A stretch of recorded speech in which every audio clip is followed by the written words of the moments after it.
Sean bienvenidos muchachos, vamos a ver lo que es la séptima unidad, la séptima clase de lo que es semiología 1.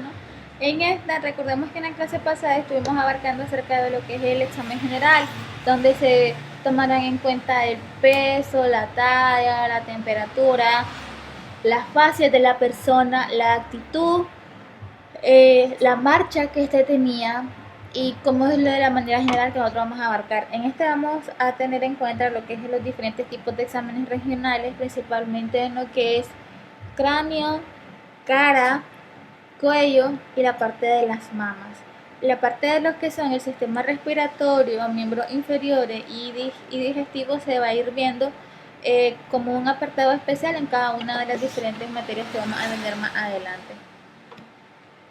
Dentro del examen general, recordemos que ya lo recordamos, ¿verdad? Que ya lo miramos como se lo había dicho anteriormente, que primero está el examen general, después el examen regional y el examen por sistema. Dentro del examen general lo abarcamos en la temperatura, la marcha, la postura viciosa, los diferentes trastornos, ¿verdad? Que puede tener en este caso ese tipo de personas. En lo que es el examen regional, lo que va a abarcar y lo que generalmente se toma en cuenta es la cabeza, el cuello, la columna vertebral, el tórax, el abdomen y las extremidades. Estos son los que se toman en cuenta de parte regional. ¿Por qué dicen parte regional? Porque se estudia cada una de las regiones de nuestro cuerpo de la manera un poco más detallada posible, porque en la cabeza puede haber un trastorno desarrollándose, pero que no implique que el cuello o el resto de la economía corporal se encuentra afectada. Igual en la columna vertebral, cuando solo se tiene una patología en esa específica zona. Igual en la región del tórax, igual en la región del abdomen y en las extremidades. Aunque no es muy común que se miren afectadas las extremidades, no significa que no dejan de estarlo o no dejan de ser un efecto colateral que se tenga un poco dañado, se podría decir. Dentro de la exploración de lo que es acerca de la cabeza, tenemos que esta se puede dividir en dos y que son muy diferentes. Una cosa es el cráneo y otra cosa es la cara. Con lo que respecta al cráneo, nosotros estamos hablando de lo que es del nacimiento del cabello hasta la parte del nacimiento del cabello frontal hasta donde tiene el nacimiento del cabello de la parte occipital y también el ápex de la oreja entre uno y el otro extremo. Ahí nosotros estamos abarcando todo lo que es la parte del cráneo, de la cabeza en sí, ¿verdad? La cara ya tenemos la frente, la sien, los ojos, la nariz, la boca, la cavidad bucal, la mandíbula, la oreja. Eso es cara, que es algo muy distinto a lo que es el cráneo. En el cráneo que vamos a ver la inspección. Igual que siempre, las mismas recomendaciones de esta igual manera. En el folleto sale un poco más extenso, pero ¿qué es lo que se va a tomar en cuenta? La luz igual, ya sea natural o artificial, que no nos impida, se va a inspeccionar lo que es la forma de la cabeza, porque hay personas dentro de los diferentes trastornos que nosotros podemos encontrar en la cabeza, es acerca de la macrocefalia, que es cuando la cabeza del niño, en este caso, que no viven mucho tiempo, es muy grande, o tenemos la microcefalia, cuando la cabeza del paciente es muy pequeña. La posición de la cabeza que esta tenga es también muy importante, debido a que muchas veces pueden haber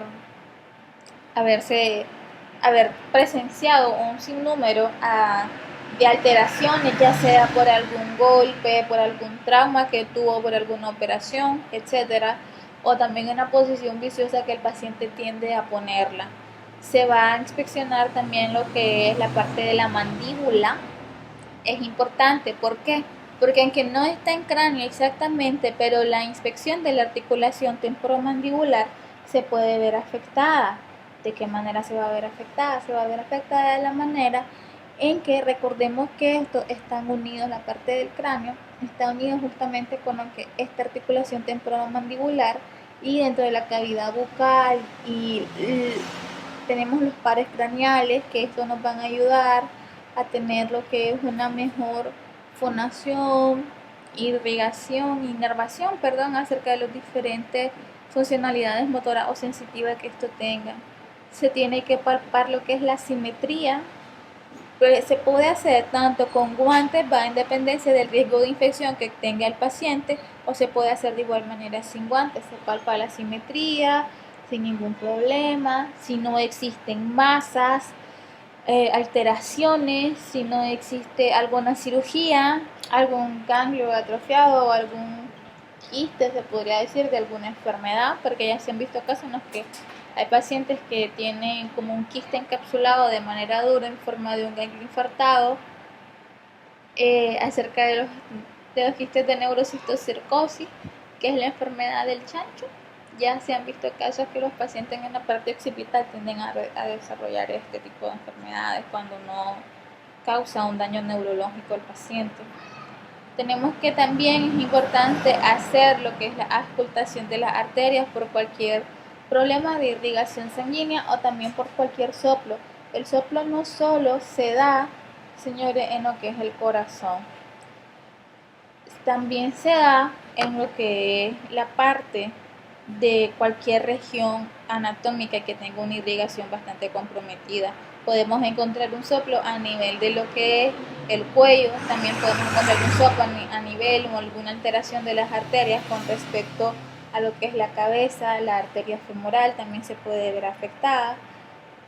Y es importante siempre auscultarla, pero siempre y cuando no se crea que tenga una alteración o no es el principal motivo de consulta del paciente, entonces no se auscultan, pero pueden hacerlo por parte de rutina médica sin ningún inconveniente.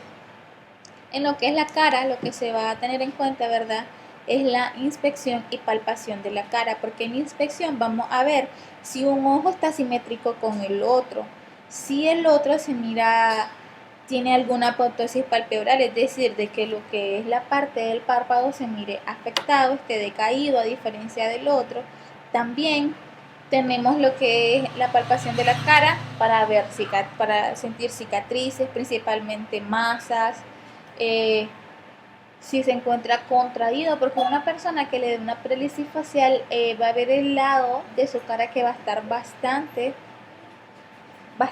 afectada con lo que respecta a lo que es la parte contraria de donde tiene virado la comisura de su labio. También en la parte de lo que es la cara se palpan lo que son los senos o la estructura externa del ojo para ver si no hay una desviación, si las cuencas del ojo, los huesos orbitarios se encuentran de manera efectivamente estable, no hay ninguna protrusión. Además, por parte de lo que el ojo, el examen de la nariz, una desviación, fractura en un desgarre, un problema con algunas fosas nasales, si la permeabilidad que tiene es la adecuada, si no hay un pólipo que está interfiriendo con la inhalación de aire, las estructuras externas, ¿verdad?, e internas dentro de la boca, las piezas dentales, la lengua, si no tiene algún problema de halitosis, se podría decir, porque muchas veces el halitosis, que significa el mal aliento, no justamente está indicando que el paciente tenga una mala higiene. Puede indicar trastorno a nivel hepático, también puede indicar trastornos a niveles digestivos o los horarios de alimentación que esta persona tiene, que muchas veces cuando la persona tiende a tener horarios de comida muy alargados o en ayuna o algo por el estilo, tiende a tener un aliento dulzón o un aliento como que si la persona acaba de tomar. Estos son meramente estados en los cuales el paciente se mira afectado debido a la rutina de alimentación que él pueda tener. El examen del oído externo es muy importante porque por medio de diferentes tipos de maniobras se puede clasificar si el paciente tiene algún trastorno interno del oído medio, o del oído externo, y también por medio de lo que es la observación o la inspección al momento de simplemente con las manos para el pabellón auricular o de otra manera respecto a lo que es con el otoscopio. La de los pares craneales, esta se va a ver más adelante con lo que respecta al examen neurológico principalmente. En lo que es la exploración de la estructura externa del ojo, de manera general, se va a inspeccionar lo que es el aparato lagrimal. Tenemos la glándula, el sacro, la pugna y las lágrimas. Se va a ver debido a que todo esto, si hay alguna basura o algo, las lágrimas sirven como un mecanismo de limpieza, al igual que los párpados sirven como un mecanismo de defensa que este tiene.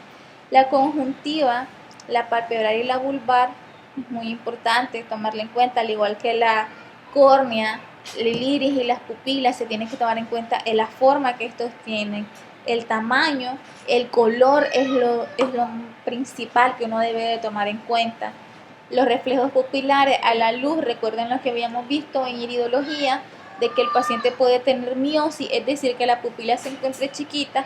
Esto puede indicar algún trastorno por cualquier tipo de droga, o una miosis, que cuando el paciente tiene la pupila bastante dilatada, que son signos de droga, se podría decir, o fármaco, simplemente de desvelo. La retina, el color de la pigmentación y los movimientos oculares que este tenga. Se le pide al paciente que tenga una sincronía, que mire hacia arriba, hacia abajo, a un lado, al otro, y de manera circular. Porque se lo pide al paciente para saber si no hay un trastorno del tercer, cuarto o sexto par craneal, que son los que ayudan a la inervación con lo que respecta al ojo. Pero nosotros que nos vamos a fijar de manera más conjunta. Como pueden ver en la imagen, tenemos la inspección de la conjuntiva palpebral inferior. Se hace un descenso de lo que es el párpado inferior con el ojo y se mira lo que es la conjuntiva interna que tiene. Si esta es la esclerótica, ¿verdad? Y esta es la conjuntiva. ¿Qué es lo que pasa? Si nosotros miramos esto que está de manera irrigada, rojiza, no como una hemorragia, sino como parte normal de riego sanguíneo, no tenemos ningún problema en mirarlo, en volverlo a poner al paciente de la misma manera. ¿Por qué? Porque nos está diciendo que tiene una buena oxigenación. En cambio, si el paciente lo miramos que está muy pálido, demasiado sueño, dolores de cabeza, etcétera, etcétera, etcétera, ¿qué es lo que se va a ver afectado? Podemos sospechar de una posible anemia que el paciente tenga. Esto se hace generalmente para descartar algún trastorno a nivel oftálmico, principalmente una anemia o una hepatitis, debido al cambio de coloración que tiene toda la conjuntiva, la piel, las mucosas y la esclerótica. ¿Por qué? Porque estos comienzan a tener una coloración verdosa amarilla. La eversión del párpado superior o inferior, solo la superior, igual se hacen solo en caso en el que el médico tenga sospecha de que alguna anemia. Para corroborarlo se hace de esta manera, debido a que ambas conjuntivas o ambas eversiones del párpado se pueden ver afectadas. Tenemos aquí lo que es la palpación del lagrimal. ¿Qué es lo que va a pasar con esta palpación del lagrimal? Si hay una epiforia, ¿qué es lo que quiere decir esto? Que haya un aumento de lo que es el sacro lagrimal, o con lo que respecta a lo que es que si el paciente tiene problema o sensibilidad en su saco lagrimal, en los conductos lagrimales. Aquí está la glándula, justamente, pero tiene un conducto lagrimal acá, que es donde tiene el orificio de salida. Aquí existe un conducto nasolagrimal que se conecta con la nariz, pero se tiene que presionar con el índice, y no de manera fuerte, no simplemente de manera leve, se podría decir, para saber si no sale una lágrima, porque eso significa, o si el paciente no le duele, porque nos va a descartar la indicación de que esté inflamado o haya un trastorno a nivel de la glándula lacrimal. Es muy extraño verlas, pero aún así no se tiene que dejar de descartar si el trastorno está enfocado en ese lado. Dentro de los que son la nariz y los senos, lo que se va a descartar son las fracturas que ésta pueda tener. Se va a tomar en cuenta al momento de la inspección la permeabilidad de las fosas nasales. Se le pide al paciente, ¿verdad?, que incline su cabeza hacia atrás, y nosotros con los guantes puestos, o igual manera con las manos limpias con alcohol, podemos simplemente levantar lo que es el hálix de la nariz y comenzar a ver lo que son las fosas, si no tienen ningún tipo de problema al momento de respirar. Y para comprobarlo se le presiona una fosa nasal, es decir, que solo respire con una y que hay el procedimiento de expirar y expirar y después se le presiona la otra y que repite el movimiento, porque quizás no hay un trastorno que nosotros podamos ver a simple vista, sino de que está existiendo un trastorno un poco más profundo a través de nuestra visión, como son los famosos pólipos. También podemos ver los que son las masas que se pueden llegar a palpar o pueden llegar a crecer justamente acá si existe alguna deformidad del conducto y se hace la palpación justamente en los senos paranasales, que estos vienen quedando más o menos acá, que son unos agujeritos que ustedes se sienten.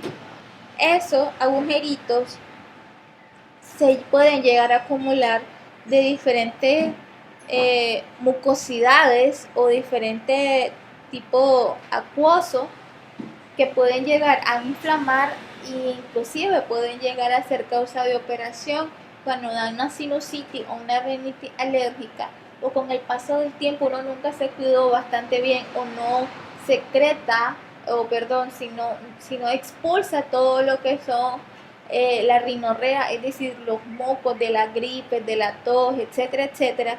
Estos se pueden llegar a acumular acá y de tal manera provocar que esto se inflame, que esto duela y posteriormente con el paso del tiempo se obstruyen tanto que el paciente contiene una irritación permanente y la única solución es hacerle una cirugía. Dentro del oído nosotros tenemos que los principales aspectos a mirarse son lo que es la inspección y la palpación. Esto, ¿qué es lo que se va a ver y lo que se va a inspeccionar? Lo que se va a inspeccionar, ¿verdad? Lo que se va a palpar. Se va a palpar lo que es el pabellón auricular, es decir, la oreja. Se va a ver la forma que tiene la oreja, porque no todos tienen las curvaturas normales de la oreja. Algunos pueden tener, aunque escuchen bien sin ningún problema, no pueden tener la curvatura principal, que es la que nosotros podemos apreciar, que esta que está acá es una de las curvaturas principales que tiene el paciente, y muchas veces esta se encuentra de manera lisa, o podemos ver simplemente con nuestros compañeros de clase que la forma de la oreja va a variar de la persona. Hay unos que tienen lo que es el lóbulo pegado de la oreja, pegado lo que es a la parte de la mandíbula. Hay otros que lo tienen separado. Fíjense en sus familiares, amistades, y van a observar lo que tienen esa diversidad, y no significa que sea una deformidad grave, sino es parte de la genética. Pero hay otras deformidades en las que el oído está completamente pegado, lo que es la parte del ápex con la parte del lóbulo, y esto se puede, ya sea que sea congénito, es decir, al momento de nacer que esto suceda, pero se puede operar en ese instante. La respuesta es no. ¿Por qué? Porque el oído del niño se llega a desarrollar entre los 5 y los 7 años de edad. Se va a mirar el tamaño entre ambas, la simetría que estas tengan. Siempre van a encontrar diferencias, porque recuerden de que el lado izquierdo o el lado derecho por lo general tienden a variar, a ser un poco más grande uno que lo otro. Pero si la deformidad es muy evidente, no la pueden pasar por alto. La posición que éste tengan, como por ejemplo los niños con síndrome de Down, si nosotros recordamos en patología, las orejitas de ellos están más cerca de lo que es en el cuello. En cambio, nosotros tenemos lo que es la oreja uno o dos dedos arriba de lo que es el ángulo de la mandíbula. La integridad de la piel, si no se mira inflamada con algún tipo de infección, si el paciente no está irritado al momento de tocarlo, si no tiene una temperatura, si la región mastoidea, la palpación del trago, no tiene ningún problema, y de lo que es el hueso. Entonces nosotros podemos observar en las imágenes que es la palpación jalando la oreja de arriba hacia atrás en busca de dolor. Este signo, nada más y nada menos que ustedes jalen la oreja con sus dos deditos hacia cómo tiene las manos el paciente, la jalen para acá y después está para acá y para acá y para acá. Simplemente que el paciente nos diga que lo duele y que ya se verá andar con un tipo de dolor en el oído o una cierta molestia, podemos sospechar de que se está comenzando a desarrollar una posible otitis media o una infección, una otitis, exacto, que es una inflamación de lo que es el pabellón auricular, por esta media. Ahora, ¿por qué se va a también haber afectado lo que es la región en busca de dolor, la zona mastoidea? ¿Por qué? Porque aquí es donde se tiende a tener un mayor dolor o parte de la sensibilidad con lo que respecta al trago, con lo que respecta a la parte más interna, y por lo general se tiende a inflamar, y si es algo infeccioso tenemos ganglios localizados en esta zona que van a inflamarse y a producir bastante dolor al paciente. En la palpación del trago nosotros tenemos que esto, ¿verdad? Donde está palpando el paciente, el médico al paciente, y eso que es lo que nos va a indicar. Nos va a indicar de que se tiene que presionar bastante duro, y si el paciente se aqueja de dolor, tampoco es que van a ser agresivos, ¿verdad? Pero si el paciente se aqueja de dolor, podemos sospechar de que el paciente está cursando con una otitis interna, con una otitis del oído medio, con una otitis del oído externo, es para el jalamiento de lo que es el pabellón auricular en busca de dolor. Ahora, esa es la manera de palpación y la inspección, pero nosotros también tenemos la inspección por medio del otoscopio, que es un tipo de procedimiento que se hace para mirar lo que es la membrana timpánica. Aquí tenemos una imagen donde nosotros podemos ver. Nosotros, ¿qué es lo que vamos a ver? Vamos a ver el cerumen, es decir, la suciedad normal del ojo. ¿Por qué? Porque es parte de la flora bacteriana normal del cuerpo humano, que sirve como un medio de protección. Pero si no, nosotros podemos ver de esta manera, como se miran en la imagen, transparente, se logran ver un poco, no es seguro que se logre ver lo que son los huesecillos, pero sí, nosotros miramos una secreción purulenta, el tímpano enrojecido, y que el paciente le duela bastante, el que uno se acomode del otoscopio puede indicar, igual les digo, es una segunda confirmación que nosotros tenemos acerca de la otitis externa o media. Ahora, para acomodarse el otoscopio, se pide al paciente que incline un poco su cabeza. Estos tienen una luz y esto se jala lo que es el pabellón auricular, lo que es el ápex, para lograr llegar a ver lo que es la membrana timpánica y observar que no haya ningún problema. Quizás ustedes han escuchado que a los diferentes, la gente le dice se me reventó el tímpano y todo eso, que esta pequeña capa que se mira de línea sí en ocasiones se llega a reventar, pero ella tiene la capacidad de regenerarse, entonces por eso es que el paciente pasa todo el proceso de curación, que es muy doloroso, además de la inflamación. Posteriormente la membrana puede quedar como nada. También este se puede ver afectado por diferentes insectos que pueden entrar en lo que es el pabellón auricular, como zancudo, ¿verdad?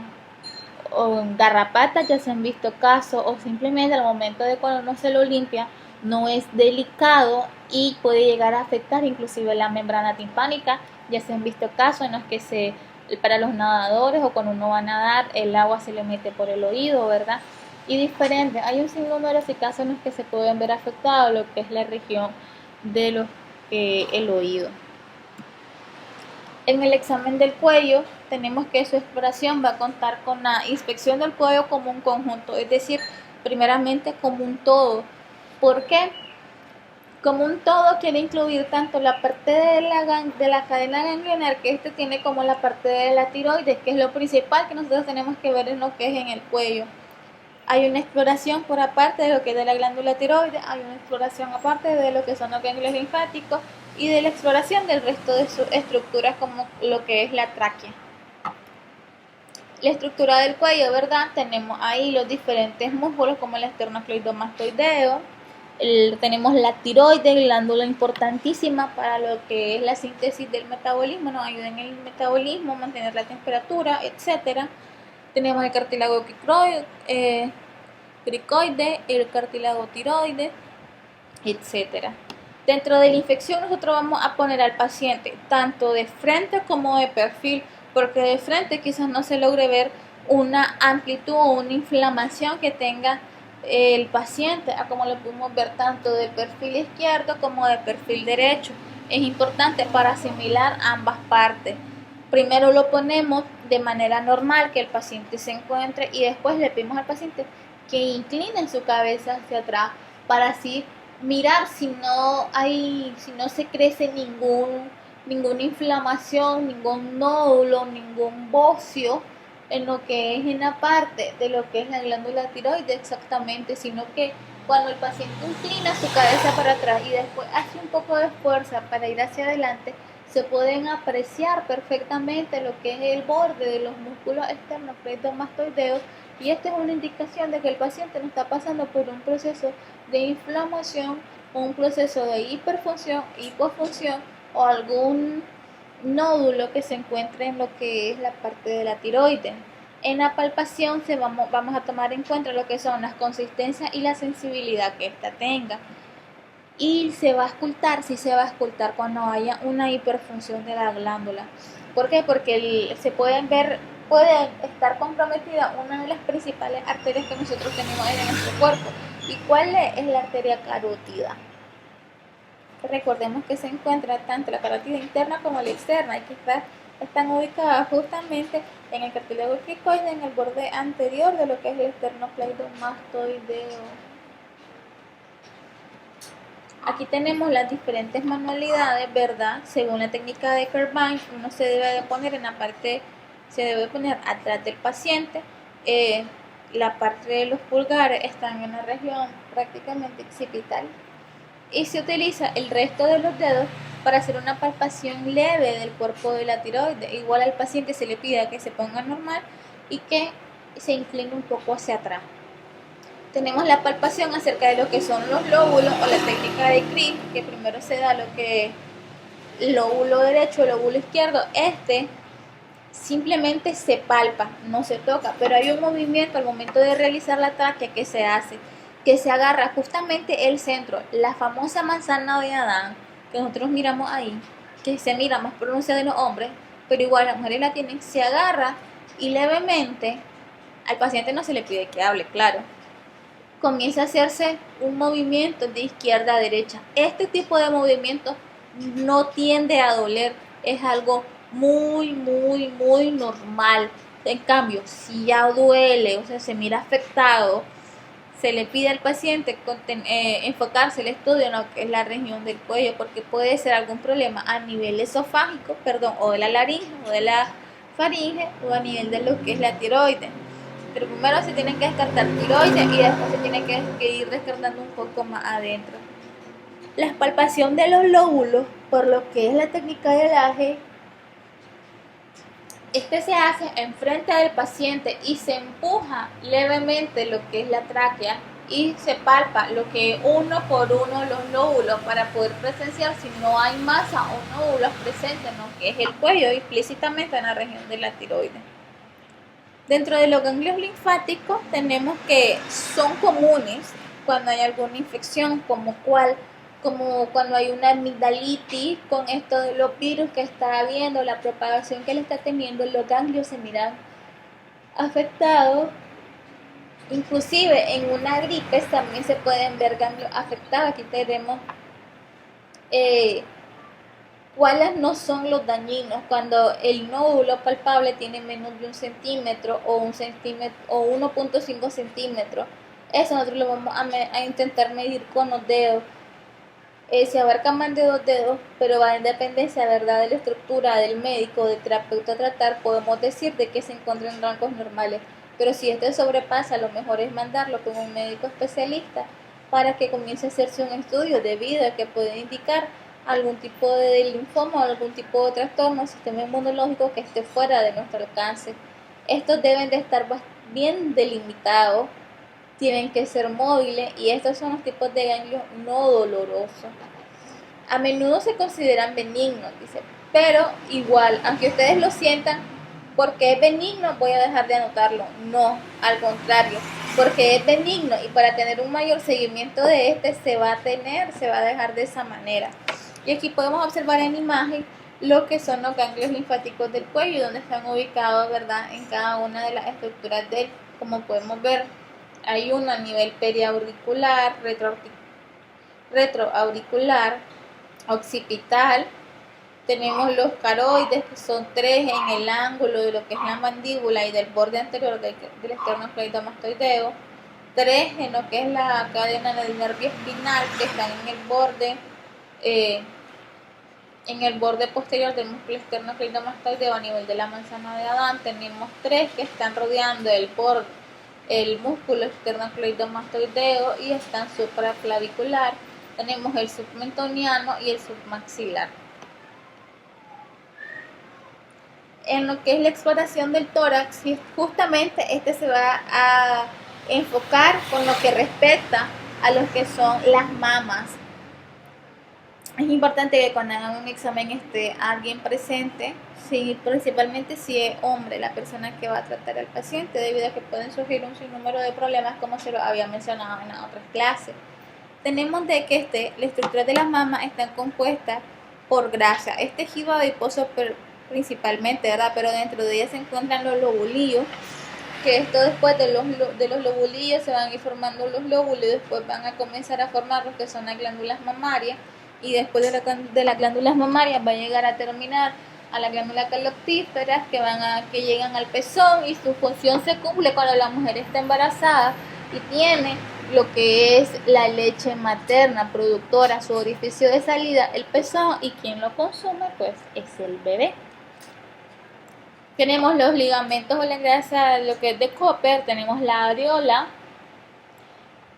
Eso es en la parte externa o anatómica de lo que es la estructura de las mamas. Tenemos la parte linfática, que es la que se mira afectada cuando hay algún cáncer de mama o cuando hay alguna inflamación de lo que es la parte del sistema linfático y del tejido linfático que nosotros tenemos, y de que de esta manera se puede propagar el cáncer de mama. Por eso es que siempre cuando se hace una inspección de las mamas se pide que también se palpe lo que es la zona axilar. ¿Por qué? Por esta famosa cola de Spence.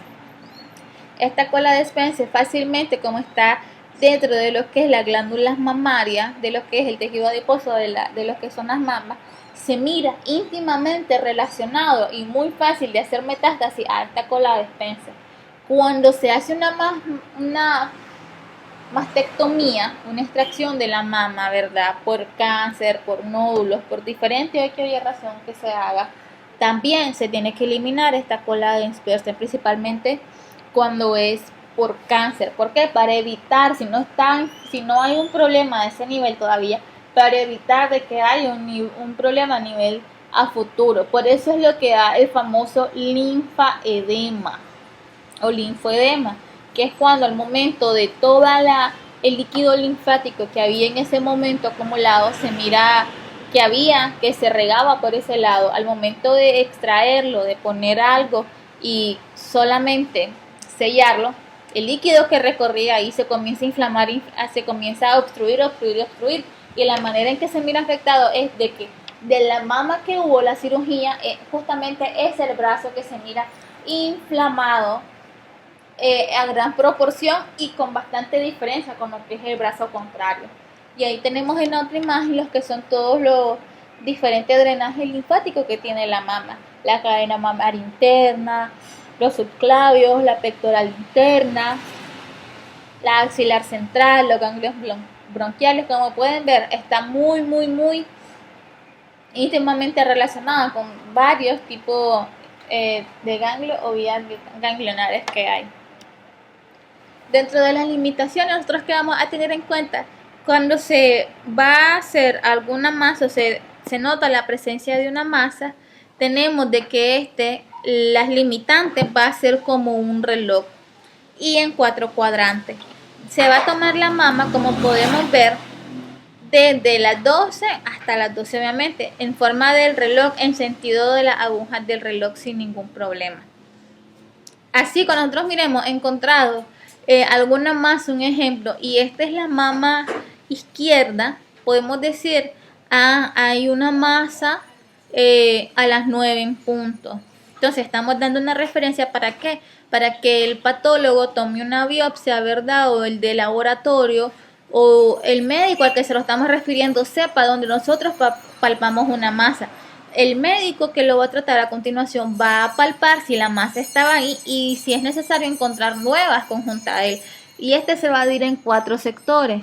Es decir, cuadrante superior izquierdo, cuadrante superior derecho, cuadrante inferior izquierdo, cuadrante superior derecho. Entonces, nosotros encontramos una masa en lo que a la 10, pero no justamente en la periferia, sino que como en medio, como en esta zona de acá, podemos decir, se palpa una masa de aproximadamente 2 por 2 centímetros en el cuadrante superior izquierdo a las 10 en punto, en la zona horaria de las 10. Entonces, ya el paciente, ya el médico a tratar o el otro terapeuta va a saber a dónde nosotros nos fuimos o dónde la presenciamos. Las orientaciones para el examen y el registro de estos datos va a tener en cuenta el tamaño que tenga, ¿verdad? Lo que es la parte de lo que es la masa, la forma que ésta tenga, si es una forma blanda o dura, las orientaciones, esto van con respecto a las mamas, no a la masa. El tamaño de las mamas, si es el adecuado muchas veces para la edad de la persona o si simplemente el tejido adiposo que ella tiene es demasiado. La forma, la simetría que tengan las mamas también, la valoración del pezón va muy importante. La coloración que este tenga igual es importante porque la piel de naranja y coloración un poco rojiza o amarillenta o naranja puede indicar uno de los primeros trastornos de cáncer de mama. La textura que este tenga, las lesiones que se pueden encontrar.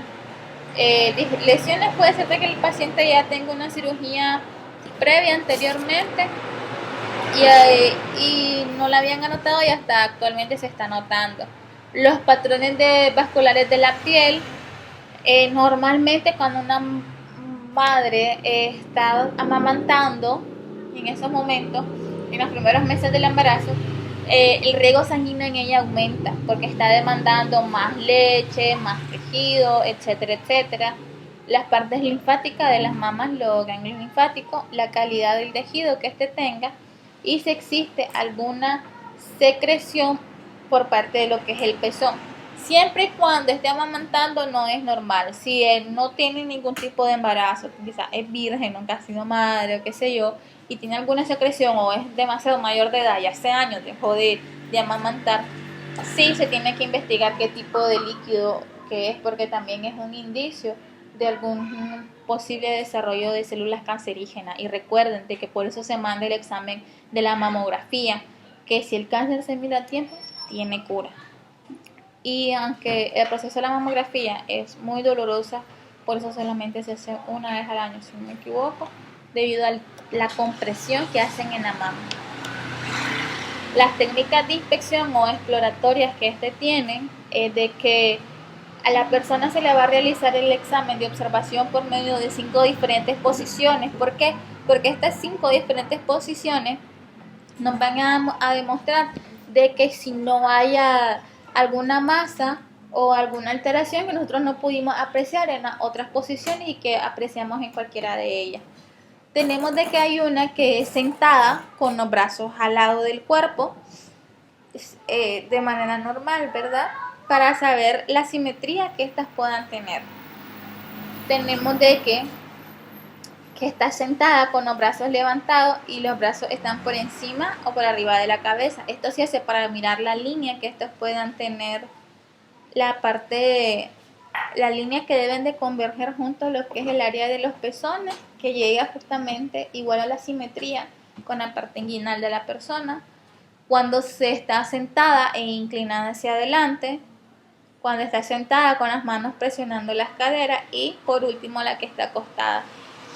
Esta es una manera en que el médico lo mira, pero no siempre lo cumple, porque por lo general puede decir al paciente: siéntese, ponga sus brazos detrás de la cabeza, y el paciente comienza a explorarlo. ¿De dónde se comienza a hacer esta parte de la inspección? Desde ese punto de vista. Y la palpación comienza desde el centro hacia la periferia, pero hay personas que lo hacen de la periferia hacia el centro.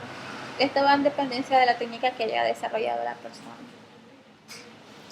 Entonces podemos ver que cuando se inclina hacia adelante podemos observar si una mama está más grande que otra o si hay un problema con respecto a lo que es el pezón. Con las manos en la cadera, lo que nosotros hacemos en este momento es los músculos pectorales se encuentran trabajando en este momento, entonces se puede hacer un poco de fuerza al momento de lo que es la mama y mirar si no hay una masa, no justamente en la parte del cuerpo de la mama, sino a las orillas de él, en el lado externo. En este de acá o en algún lado que comprometa la caja torácica que se mire afectada, o la dirección donde se encuentran generalmente lo que es la parte de los pezones. La palpación, tenemos que hay una palpación tanto bimanual como la palpación de la posición manual, pero generalmente se hace la bimanual.